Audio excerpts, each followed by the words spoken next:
Qu'est-ce qu'on fait? Qu'est-ce qu'on fait? Je ne sais pas, on a perdu le contact avec Moscou et on est en guerre ou quoi? Pourquoi les Américains nous bombardent? La seule explication, c'est la guerre. Il est temps de riposter. Mais qu'en est-il de la destruction mutuelle assurée? Ils ont commencé eux-mêmes par nous détruire, officier Maslenikov. Il faut que ce soit réciproque maintenant. Logique, capitaine Savitsky. J'approuve le lancement de notre torpille nucléaire. Moi aussi, j'approuve le lancement de la torpille nucléaire. Il est temps d'anéantir ces Américains. Les gars. Qu'y a-t-il, commandant Arkhipov? Nous sommes sur le point de partir en guerre. Le truc c'est que je n'approuve pas forcément le lancement de torpilles nucléaires. Oh, en fait, nous n'avons pas besoin de votre approbation, on a juste besoin de l'approbation de 2 officiers. En fait, c'est un peu le cas. Quoi? Mais pourquoi? Parce qu'il est à bord et que c'est un commandant. La règle stipule que les 3 commandants de ce sous-marin doivent se mettre d'accord. Oh, c'est nul! Ouais, je sais.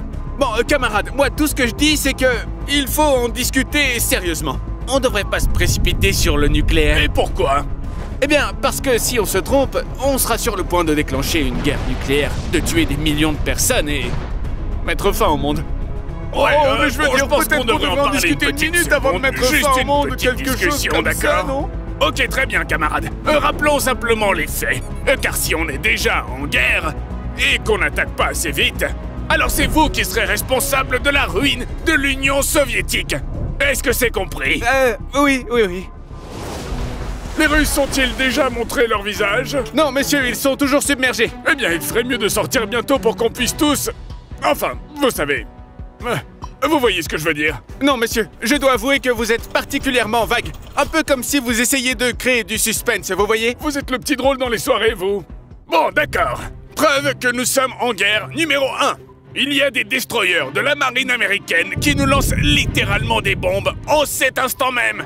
Peut-être qu'ils lancent des charges de profondeur de signalisation? Ça ressemble à des bombes, camarades! Mais bien sûr que ça fait le bruit des bombes. Ils veulent qu'on fasse surface, voilà! Et qu'est-ce que vous proposez alors? Eh bien, qu'on fasse... surface? Je suis sérieux, là! Capitaine Savitsky, est-ce qu'on a vraiment besoin de l'approbation de quelqu'un qui est manifestement fou? C'est une bonne question, officier Maslenikov. Mais on ne peut pas rester sous l'eau éternellement. Une de ces charges pourrait nous atteindre et causer des dégâts irréversibles. Alors c'est ce que j'appelle une bonne raison de contre-attaquer, Arkhipov. D'accord. Prenons juste un tout petit peu de recul, réfléchissons un peu.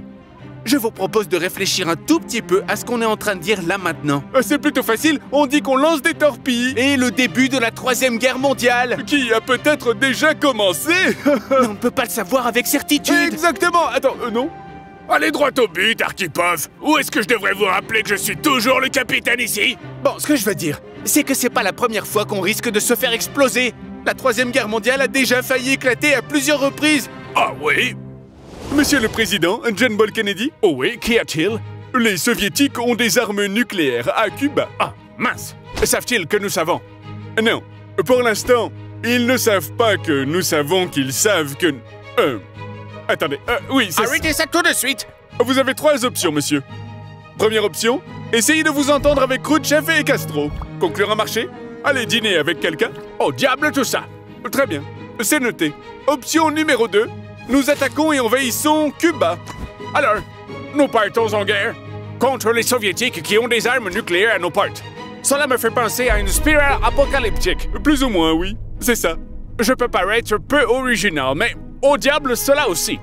Dans ce cas, monsieur, il nous reste l'option numéro 3. Eh bien, les Américains sont sur le point de faire une annonce. Ils n'ont aucune idée que... L'Union soviétique possède des bombes nucléaires sur l'île de Cuba. Leur défensive, le renforcement militaire à Cuba était une arnaque. Oh, ça, Marx! Ils savent! Bon, la guerre maintenant est inévitable.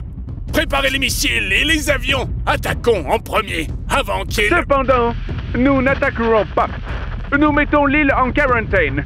Nous refoulerons tous leurs navires armés, car nous savons qu'ils transportent un grand nombre d'armes. Mais si jamais ils lançaient un seul missile nucléaire, alors nous partirons en guerre. Qu'est-ce que ça veut dire tout ça? C'est une sorte de guerre froide. Ça c'était le flashback d'il y a 2 semaines, c'est ça? Je crois, oui. On était censé en tirer une leçon de ça? Mais oui! Personne ne veut faire la guerre. Nous sommes tous super tendus et tout ça, mais l'Amérique et l'Union soviétique veulent absolument éviter ça. Ce qui m'amène à la preuve que nous sommes en guerre numéro 2. Nous ne pouvons pas leur faire confiance de la même manière qu'ils ne peuvent pas nous faire confiance. Ça, c'est une preuve en béton. Mais c'est pas une preuve du tout, ça. Pourquoi pas? Vous l'avez dit vous-même. Tout le monde est tendu. Et tout ça en attendant que l'autre camp fasse le premier pas. Et ça ressemble à un premier pas. Et si vous aviez tous les deux tort? Moi je dis, si nous ne sommes pas attaqués, alors nous ferions le premier pas. Et cela veut dire que... Ça suffit, cette conversation est terminée. On a raison et vous avez tort. Est-ce qu'on pourrait mettre ces préjugés de groupe là où la glorieuse lumière du communisme ne brille pas? Et maintenant, écoutez-moi un peu. Oh, allez, vendez-nous votre mission suicide. Crachez! Bon, vous avez raison. Si vous m'écoutez et que moi j'ai tort, alors on va tous mourir. Qu'est-ce qu'il y a? On va mourir. Mais si j'ai raison et que nous les attaquons, l'Amérique contre-attaquera. Ils bombarderont nos villes et nos familles. Si nous ne pouvons pas être certains d'être en guerre, nous ne pouvons pas faire le choix fondé sur la peur.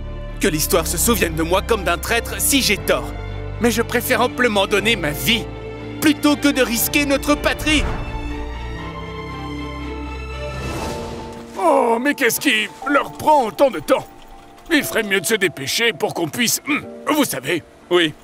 Toujours très précis, monsieur. Monsieur, leur sous-marin, il fait surface! Oh, il était temps. Préparez vos armes, les gars. Ces communistes ont des atouts dans leurs manches. Monsieur, on dit... Laissez tomber. Il était temps que vous arriviez. Pourquoi vous nous lancez des bombes? Quoi? Je dis, pourquoi est-ce que vous nous lancez des bombes? Oh, ce ne sont pas de véritables bombes. Ce sont des bombes d'entraînement. Quoi? On voulait simplement que vous fassiez surface, c'était clair? Non, c'était pas aussi clair, non. Oh, dans ce cas, je vois que ça peut causer une confusion. Effectivement, oui. Et donc? Donc quoi? Et donc pourquoi vous nous lancez des bombes d'entraînement? Oh, je ne sais pas. On vous a vu près de la zone de quarantaine, alors vous savez, c'est un peu notre façon de dire de rester à distance. Oh, d'accord. Mais, juste pour vérifier, on n'est pas en guerre, n'est-ce pas? Je ne crois pas, non. Oh, super, super. Bon, bah, plus tard. C'est ça, plus. Alors comme ça, ils n'avaient aucune idée qu'on avait des bombes nucléaires, n'est-ce pas? Ouais, et honnêtement, même s'ils savaient, tout ça aurait pu très mal tourner. Et très vite, d'ailleurs. Ouais, littéralement. Ces petits idiots n'avaient même pas la moindre idée de savoir ce qu'on transportait. Ok, bon, allons tous à bord. Et j'imagine que c'était la peur d'être un leader peu fiable ou quelque chose comme ça. D'accord. Tout ce que j'essaie de dire, c'est que vous avez pris la bonne décision. Je suis heureux que vous ayez participé à l'opération pour arrêter la 3e guerre mondiale. Bon, bah merci. Enfin, je crois.